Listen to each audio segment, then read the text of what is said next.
Pemerintah Kota Administrasi Jakarta Timur melalui Tim Pengawasan Keamanan Pangan Terpadu Kota Administrasi Jakarta Timur melakukan pengawasan peredaran takjil di kawasan Pasar Jaya Rawamangun, Kelurahan Rawamangun, Kecamatan Pulau Gadung.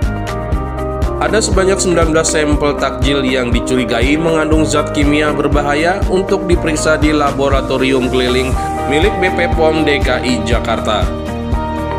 Kegiatan yang dipimpin langsung Asisten Perekonomian Pembangunan dan Lingkungan Hidup Kota Administrasi Jakarta Timur Fauzi sebagai upaya memberikan rasa aman bagi masyarakat yang mengkonsumsinya.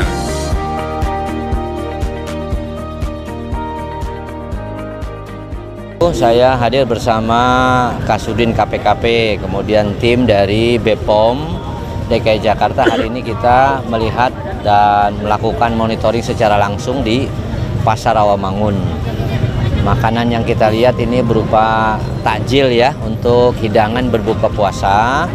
Dicek apakah makanan-makanan ini mengandung formalin ya, boraks, rodamin atau metanil yellow.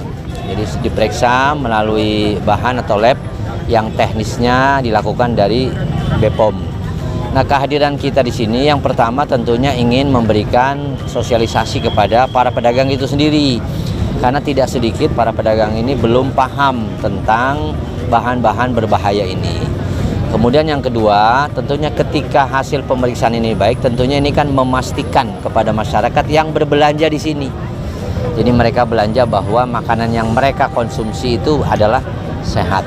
Ini harapan kehadiran kita di sini, dan tentunya ini memberikan jaminan kepada masyarakat ya, para pengkonsumsi, supaya mereka juga tenang. Dan tentunya ini kan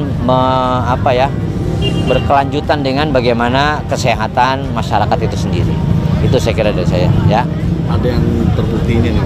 Tadi ada ya Bu Sofi, ada ya, saya kira memang ini termasuk ini makanan favoritnya orang Jakarta nih kali. Ya, ini ada mie ya.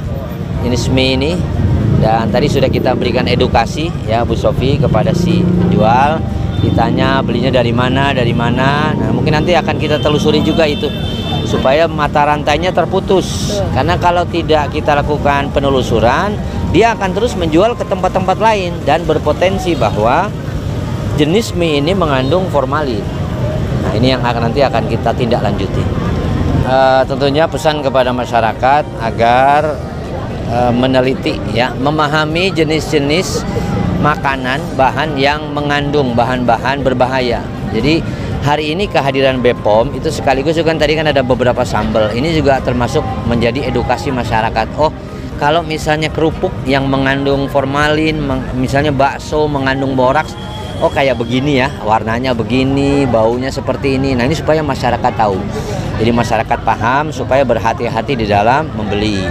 Kemudian yang kedua, tentunya pemahaman ini juga disampaikan kepada masyarakat yang lain. Nah, yang ketiga, ini juga saya kira sebagai bentuk edukasi kepada pedagang itu sendiri. Terkadang pedagang mereka juga tidak paham bahwa yang bahan yang mereka beli itu sudah mengandung zat-zat berbahaya. Contoh tadi mie, ternyata si ibunya juga nggak paham bahwa oh ini mengandung formalin ya, begitu ya kira-kira ya Bu Sofia. Nah, dia tanya belinya dari mana. Nah, itu yang harus kita juga berikan pemahaman kepada si pedagang itu sendiri. Jadi prinsipnya agar hati-hati di dalam mengkonsumsi bahan-bahan yang kemungkinan itu bisa mengandung bahan-bahan atau zat-zat berbahaya. Jadi hari ini kami bersama tim dari Pemkot Jakarta Timur memastikan pangan takjil ya, yang makanan dan minuman takjil yang dijual di sini itu aman, kemudian bebas dari bahan berbahaya, dan tentunya memenuhi standar keamanan pangan seperti itu. Kami melakukan sampling dan menguji karena kami membawa mobil laboratorium keliling.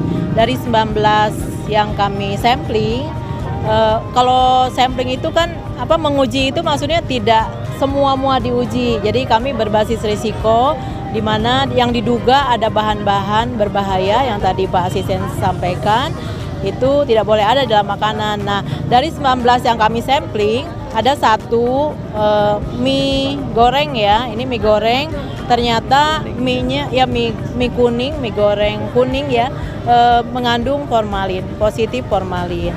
Kemudian kami juga melakukan edukasi kepada penjualnya dan tadi langsung dimusnahkan ya Pak, diturunkan dari etalasenya, kemudian tidak boleh dijual kepada masyarakat. Kemudian kami edukasi dan juga selain kepada penjualnya, kepada masyarakat juga ada masyarakat yang tadi mendatangi stand kami untuk bisa melihat bahan-bahan makanan atau makanan yang sudah jadi yang mengandung bahan berbahaya. Ini kan di hilirnya ya, seperti Pak Asisten sampaikan bahwa ini harus ditelusur di mana belinya, kemudian produsennya itu di mana. Untuk diketahui bahwa kasus formalin ini tahun kemarin 2024 itu kami sudah memprojustisiakan produsen tahu Pak. Jadi produsen tahu di Jakarta Barat itu dalam sehari produksinya itu sampai 10.000 kalau tidak salah tahu ya. Tapi sudah dilakukan pembinaan untuk tidak menggunakan formalin sebagai bahan pengawetnya, tidak jera. Kemudian akhirnya kami projustisiakan. Sekarang sudah P19 di Kejaksaan Tinggi.